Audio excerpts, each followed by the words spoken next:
अंतरिक्ष इंसान को हमेशा से लुभाता रहा है।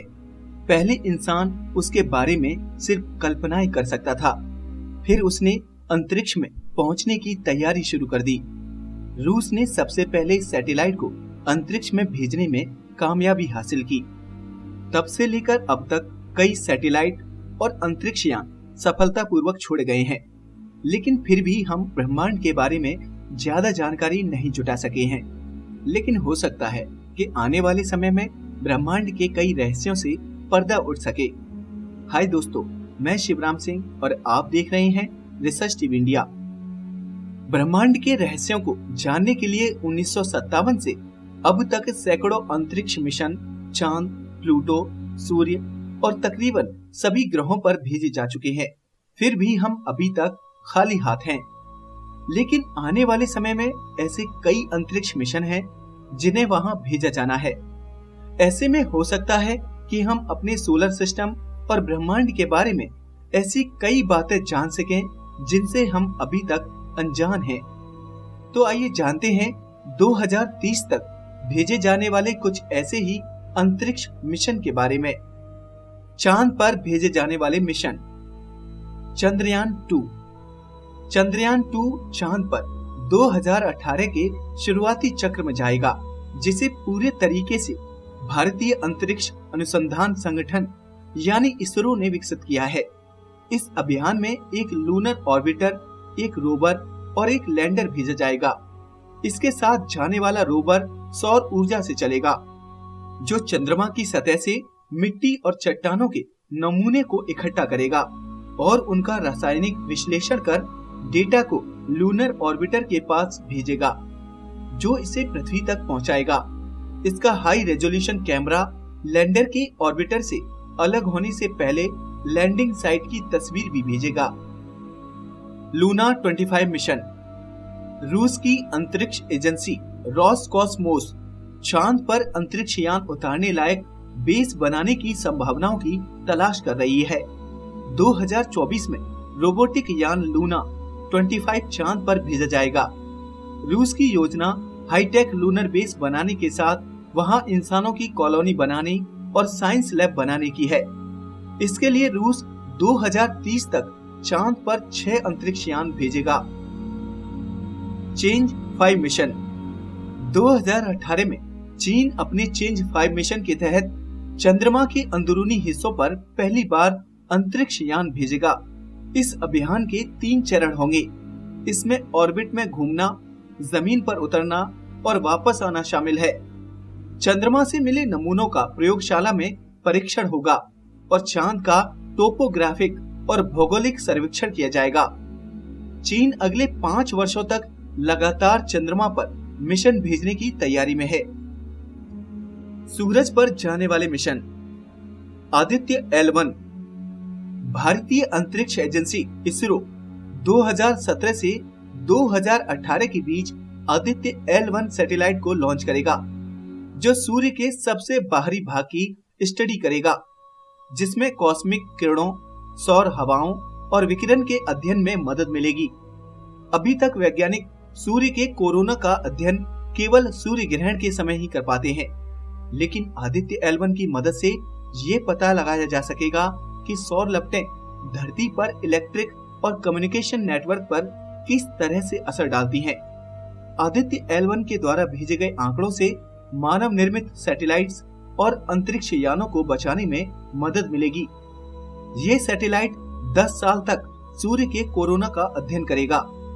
अब हो सकता है कि कई लोगों के मन में एक सवाल उठ रहा हो कि सूर्य पर तो कोई जा नहीं सकता, फिर आदित्य L1 वहां कैसे जा सकेगा? क्योंकि अगर वो सूरज के पास जाएगा तो वहां जलकर खाक हो जाएगा। तो आदित्य L1 कैसे काम करेगा? इस तरह की शंका के समाधान के लिए आप मेरे एक एपिसोड कैसे होगा सूर्यकांत को देखें, जिसका लिंक मैंने डिस्क्रिप्शन में दे रखा है। Solar probe plus. नासा 31 जुलाई 2018 को सौर आंधी का रहस्य जानने के लिए सोलर प्रोब प्लस रोबोटिक यान भेजेगा।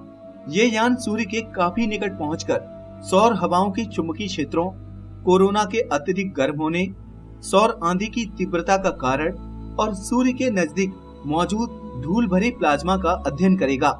यूरोपियन अंतरिक्ष एजेंसी भी अक्टूबर 2018 में सोलर ऑर्बिटर सैटेलाइट लॉन्च करेगा। ये सूर्य के ध्रुवीय क्षेत्रों का अध्ययन कर सूर्य द्वारा हेलियोस्फीयर का निर्माण और उस पर नियंत्रण करने की प्रक्रिया का पता लगाएगा। सौर हवा, चुंबकीय क्षेत्र, कोरोना के बारे में जानने के लिए आप हमारे एपिसोड कैसे होगा सूर्य का अंत को जरूर देखें। मंगल ग्रह पर जाने वाले मिशन। Mars 2020 mission.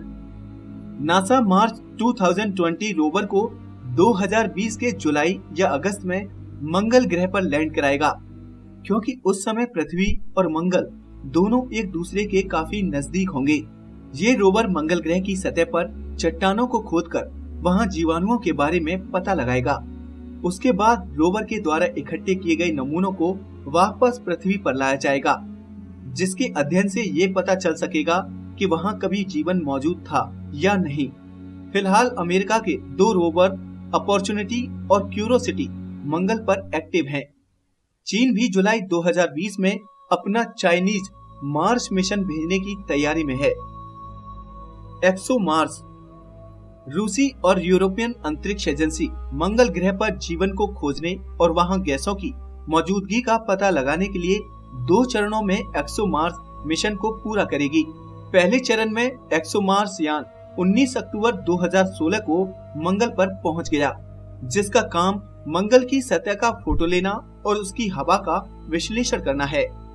दूसरे चरण में 2018 में एक मार्स रोवर भेजा जाएगा, जो पता लगाएगा कि मंगल पर जीवन की संभावनाएं हैं या नहीं। जुपिटर प्लेनेट पर जाने वाले मिशन। यूरोपा पर मिशन। नासा 2020 में बृहस्पति ग्रह यानी जुपिटर के चांद यूरोपा पर अपना यान भेजेगा। इसका मकसद यूरोपा की बर्फ की सतह के भीतर क्या है, इसका पता लगाना है। वैज्ञानिकों का मानना है कि इसकी सतह के नीचे समुद्र है। यूरोपा पर जाने वाला यान अपनी परमाणु शक्ति से गर्मी पैदा कर बर्फ को पिघलाकर तब तक धंसता जाएगा जब तक वह समुद्र में प्रवेश न कर ले, या फिर ये साबित कर दे कि वहां समुद्र नहीं है। Juice mission. यूरोपियन अंतरिक्ष एजेंसी 2022 में बृहस्पति ग्रह पर अपना जुपिटर आईसी मून एक्सप्लोरर यानी जूस यान भेजेगा, जो वहां 2033 में पहुंचेगा। यह जुपिटर के तीनों चांद यूरोपा, गैनीमेड और कैलिस्टो का अध्ययन कर पता लगाएगा कि वहां जीवन है या नहीं। इस यान में हाई रेजोल्यूशन कैमरा, स्पेक्ट्रोमीटर और बर्फ को काफी अंदर तक छेदने में सक्षम राडार लगे होंगे। शनि ग्रह पर जाने वाले मिशन। शनि के चांद टाइटन पर मिशन।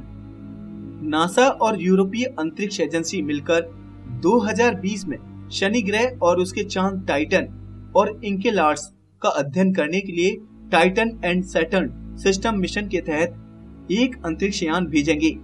यह यान 2029 में शनि ग्रह की ऑर्बिट में पहुंचकर इसका अध्ययन करेगा। ये 2 साल तक शनि का चक्कर लगाकर जानकारियां जुटाएगा। इसके बाद 2 महीने तक टाइटन की हवाओं के नमूनों की जांच करेगा और 20 महीने तक शनि के चांद टाइटन का चक्कर लगाएगा। साथ ही एक हॉट एयर बैलून टाइटन के बादलों में छोड़ा जाएगा और एक लैंडर को शनि ग्रह पर मौजूद मीथेन के समुद्र में उतारकर डेटा इकट्ठा करेगा।